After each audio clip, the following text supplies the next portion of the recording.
All right, so say you watched my last video about versatility and sort of my thoughts on that issue, and you were like, hey, you know what? I want to actually go for this. I want to be a multifaceted musician. I want to be able to play in all the different genres, at any given time and be able to switch between them and do all that. So, what are some strategies for being able to do that? That's what I'm going to talk about in this video. So, I think the first thing that you need to do is set a realistic expectation. What do you exactly want to achieve, and what's your timeline? Is it going to be that you are a classically trained musician and, with no other training whatsoever, you just know how to play Chopin and Bach? And say you're like, I got called for a funk gig. I need to, get with it, and the gig is in 2 weeks. So you need to set your expectations realistically. Now, I think a lot of the sort of core things from my jazz musicianship series can definitely apply here. So, you need to learn quickly, then, listen to recordings, listen to the recordings of the songs that you're going to be performing, find chord charts of it. If you don't know how to read a lead sheet and you have only 2 weeks, then that may be a little bit tricky, but it's still certainly possible to do. And so you just got to, learn quickly. Or is it a thing where it's like, okay, you have 2 years, you have your whole lifetime, and I want to be this versatile musician. I want to be able to play in all the genres. Then I think you just sort of choose a starting point. What's the thing that seems most appealing to you now? What's the thing that you're going to need to know how to play in the most immediate future that you know of? What are the gigs that you're playing? Where sort of read the music scene a little bit? Like, where is the music scene going? Number one.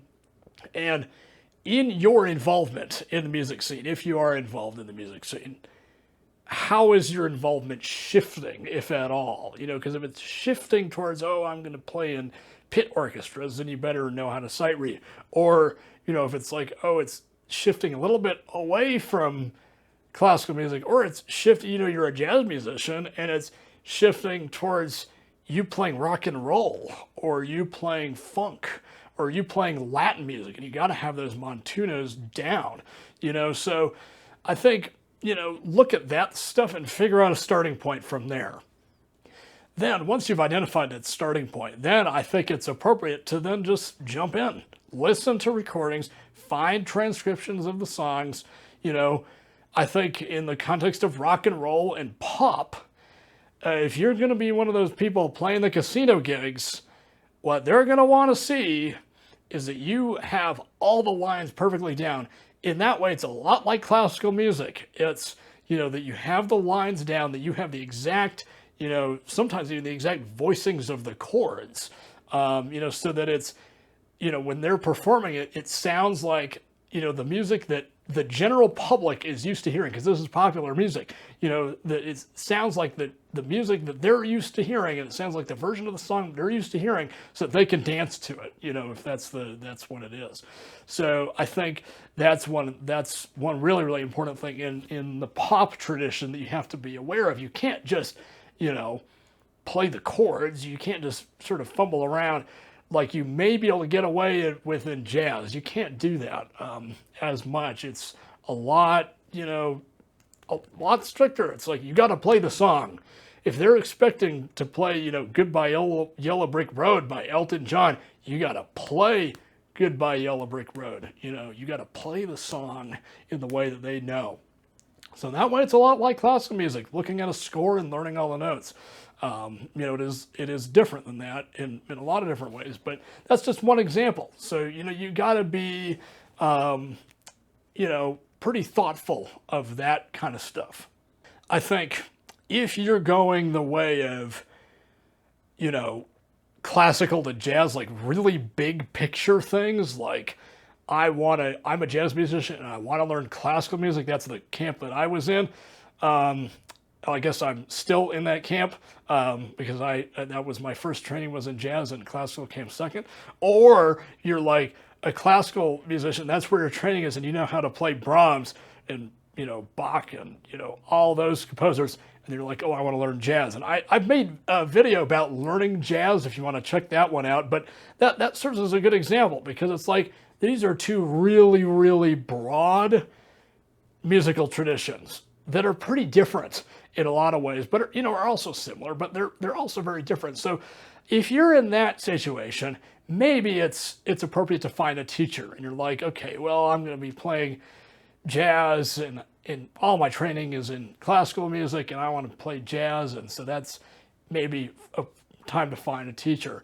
Or the other way around, if you're jazz and you've gone into classical, like was the case for me, it's like I want to find a teacher. And finding a teacher is a great way to do it, because I found when I was starting to learn classical music, it was so much.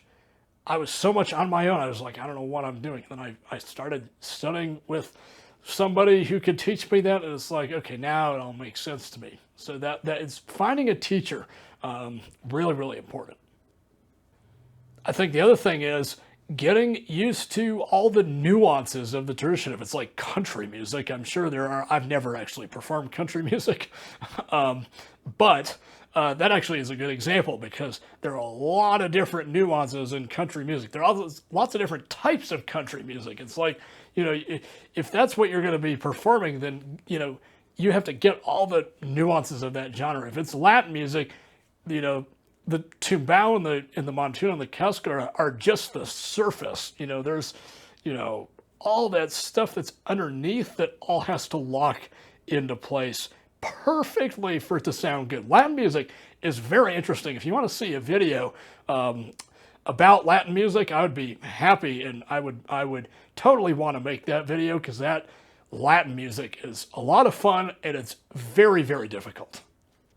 And then finally, if you want to perform this music, so you're like, okay, I'm ready to perform this, how do you do that? I think it is 99% networking. And I could make a whole video about, performing and finding gigs and all that. It's all networking. If you could reach out to venues, but you're still at that point pretty much a solo artist. And in my experience, it's much harder to be booked at a venue as a solo artist than it is if you're in a band. So I think what you got to do is just network and network and network and network and network, and go to concerts, go to jam sessions, do all of that, and then meet people, and they will hire you, because if you show enthusiasm and you keep showing up, they will hire you. And so that will happen. It may be slow, but that will happen. And so I think it's especially in pop, it's about being in a band. If you want to get, you could do solo, piano and vocals. I know a lot of people who do that, or guitar and vocals, singer-songwriter stuff like that, or just performing pop tunes on, the guitar or whatever. But in my experience as a performer, it is much, much, much harder to be booked at a venue if you are a solo artist. That could be a geographic thing. In my town, that may be just how it works here, but that could be different elsewhere. But that's just something to keep in mind. So, is it a good idea? I think it absolutely is a good idea. I think you just have to want to do it. And if you want to do it, then you will do it, and you will try hard, and you will put in all the effort to do that. So my advice is just, if that's something you want to do, and you want to become a really ultra versatile musician and know how to play everything, then you just got to start, and you got to, take out the music books and start learning.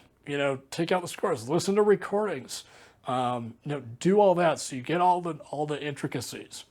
So I think that pretty much does it for this video. If you would like to see additional videos about this, please let me know down in the comments, and I would be happy to do that.